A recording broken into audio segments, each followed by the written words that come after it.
Mummy, will the man in the attic come with us when we move? Mummy, the invisible man wants to come into your bedroom. Or how about an adorably innocent 3-year-old telling her mummy, when you die, I'm going to keep your body so I can still pet your hair. She said this whilst petting her mummy's hair. Sometimes our children can say the most terrifying things. Today, we have 4 stories that demonstrate just how chilling this can be. Without further ado, let's get into the stories. Grab a snack, dim the lights, and prepare for a feast of grim and grisly content. I'm your host, Severed Soul.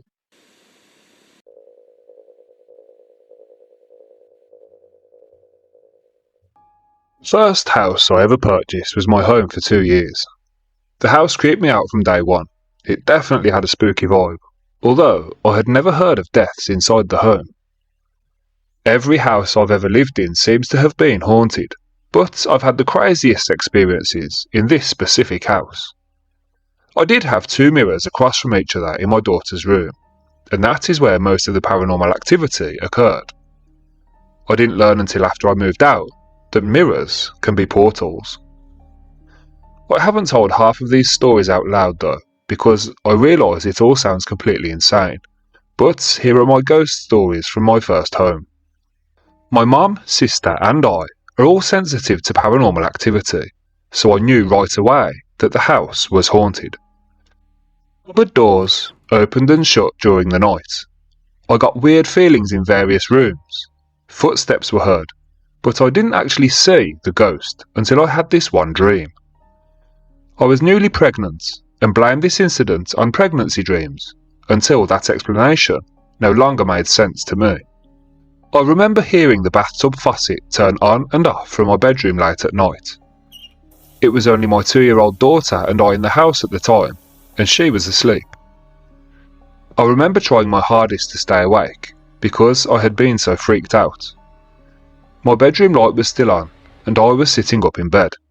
I don't remember falling asleep. I don't remember waking up either, but I vividly remember exactly what happened next.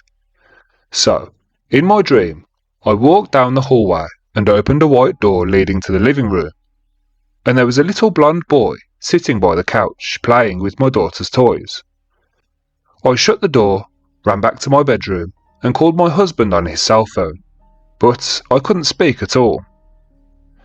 I don't remember waking up, but the next thing I knew, I was still sitting up in my bed. The fact that I did not have a recent call going out to my husband was the only thing that assured me that it was just a dream. A few months after that dream, I asked my daughter, who was 2.5 years old at this time, if she'd ever seen a little boy with blonde hair in her room. That was it. She went on and on about how this boy is 6 years old. His name is Dead.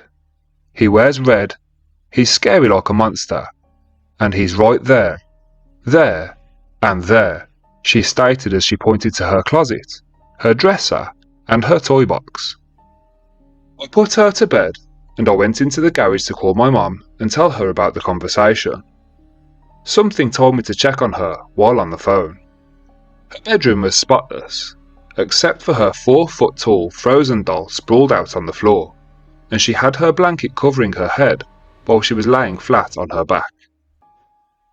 I asked her the next morning, "Stacey, why did you have your head covered last night?" She said, "It was in my room." I responded, "What was in your room?" "The little boy." She said.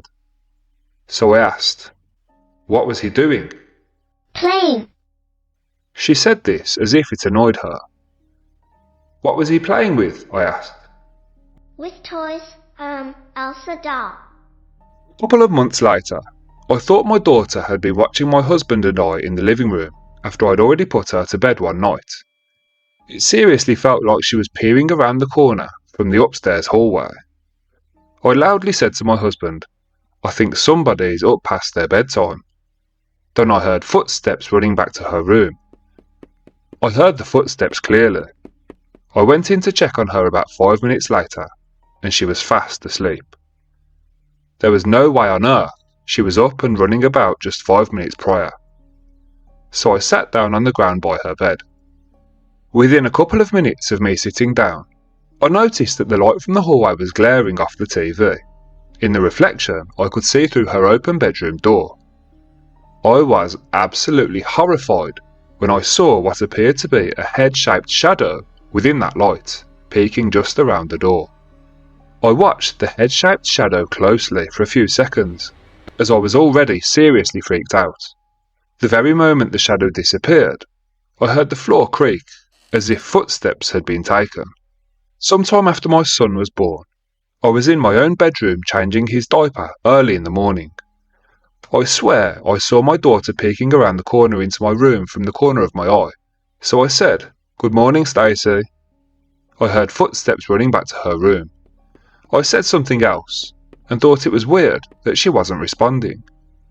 When I went to check on her, she was passed out on her bed.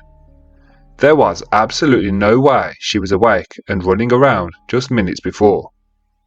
Once again, I was in my son's room changing his diaper on the rug one night, facing the doorway.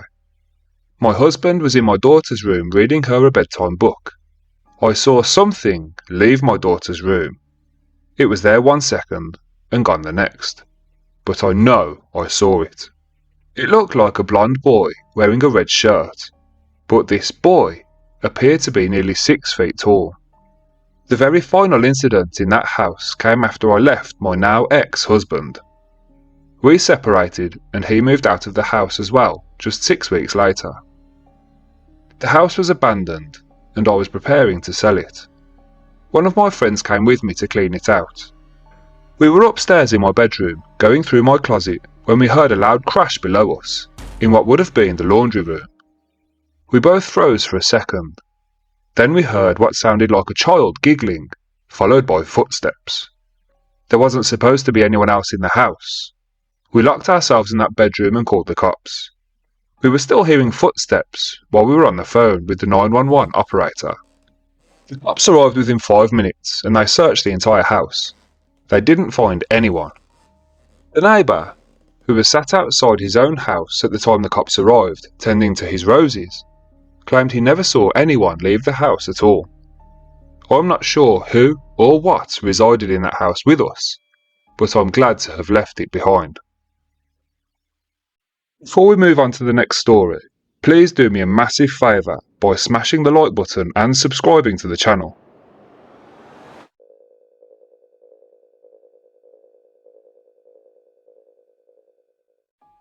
I had always loved my quaint little house, nestled on the edge of town, but it wasn't long after moving in that my daughter, Sophie, started to act strangely. One day, while I was folding laundry, she walked in, her face pale and her eyes wide.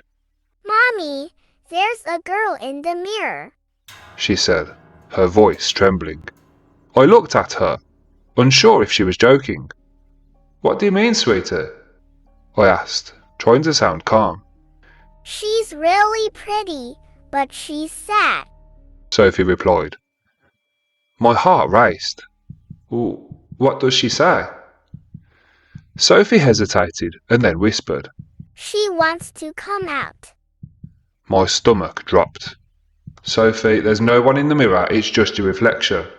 I smiled, but deep down, fear clawed at my insides.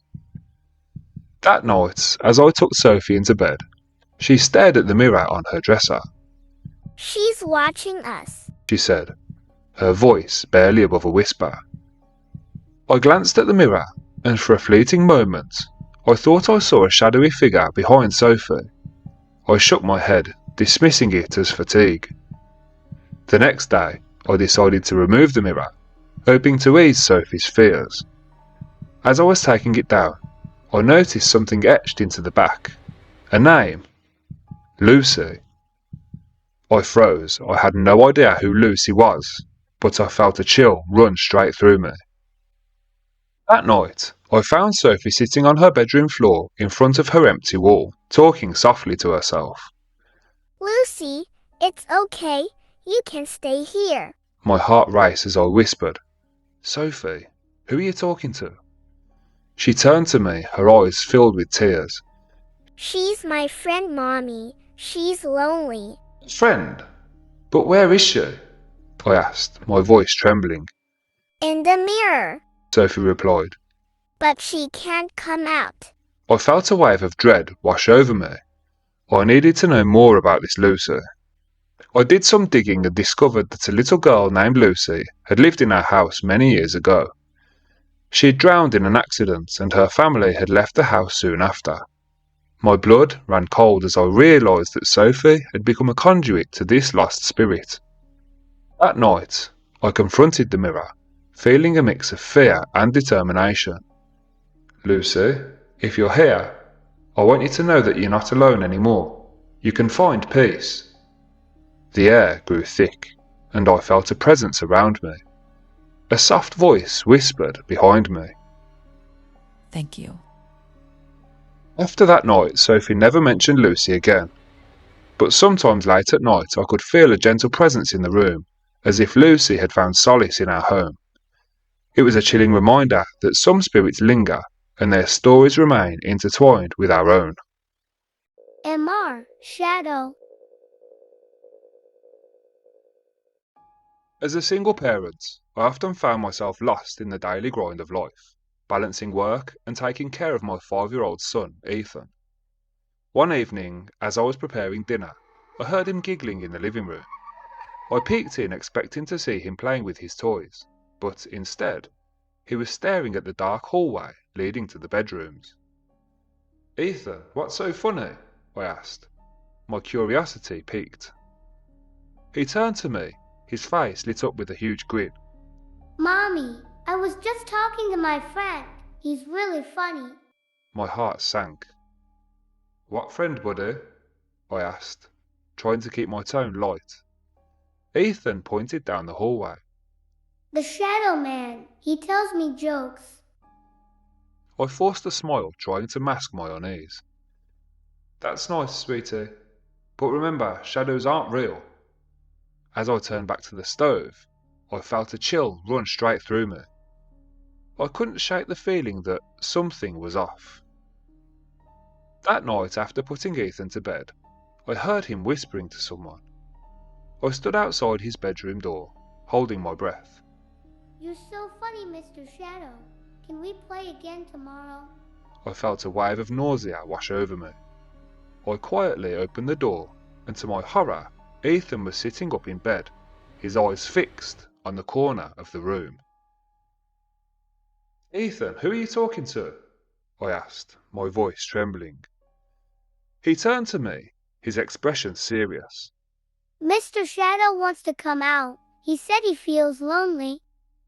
I felt a bead of sweat trickle down my forehead. No, sweetie, you can't let him out. Shadows aren't friends. Next day, I decided to investigate. I asked Ethan more about his new shadow friend. He's tall and he's got sharp teeth. Ethan said, giggling again. But he's nice. I felt my heart race. I needed to find out more. That night, I set up a video camera in Ethan's room, hoping to capture any strange occurrences. I watched the footage later on, and to my horror, I saw a dark figure flit across the screen. I felt paralysed by fear. What was this shadow that had captivated my son? The following night, I confronted the shadow that had taken so much of my son's attention. I stood in the hallway, my heart pounding, and called out. If there's someone here, please show yourself. Suddenly, the temperature dropped like ice, and I felt a rush of wind. In that moment, I saw the shadow take form. A tall, dark figure with piercing eyes. Leave my son alone, I shouted, feeling an overwhelming surge of protectiveness. The shadow flickered and vanished, and I felt an eerie calm settle in the room. From that night on, Ethan never mentioned his shadow friend again. But I couldn't shake the feeling that something had shifted in our home, and remained ever vigilant, knowing that sometimes shadows hold secrets far too chilling to comprehend.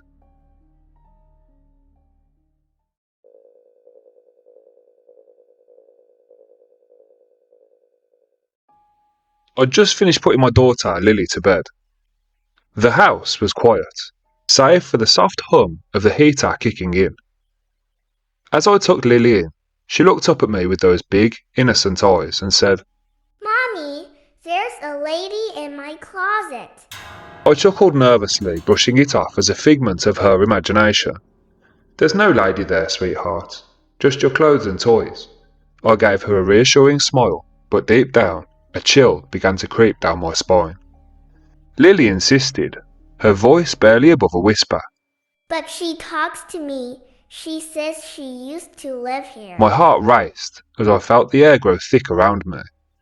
I assured her that it was just her imagination and left the room, closing the door behind me. That night I couldn't sleep. I kept thinking about what Lily had said. Around 2 a.m. I was jolted awake by a soft rustling sound coming from her room. My heart raced as I tiptoed down the hallway, the shadows seeming to dance eerily against the walls. When I reached Lily's bedroom door, I was horrified to see it slightly ajar. I pushed it open gently and gasped. Lily was sitting up in bed, her eyes wide, staring at the closet. She's here, Mommy, she whispered, her voice trembling. I followed her gaze, but saw nothing. Who's here, honey? I asked, trying to keep my voice steady. The lady. Lily replied. She wants to come out. Just then, a cold gust of wind swept through the room, sending chills down my spine.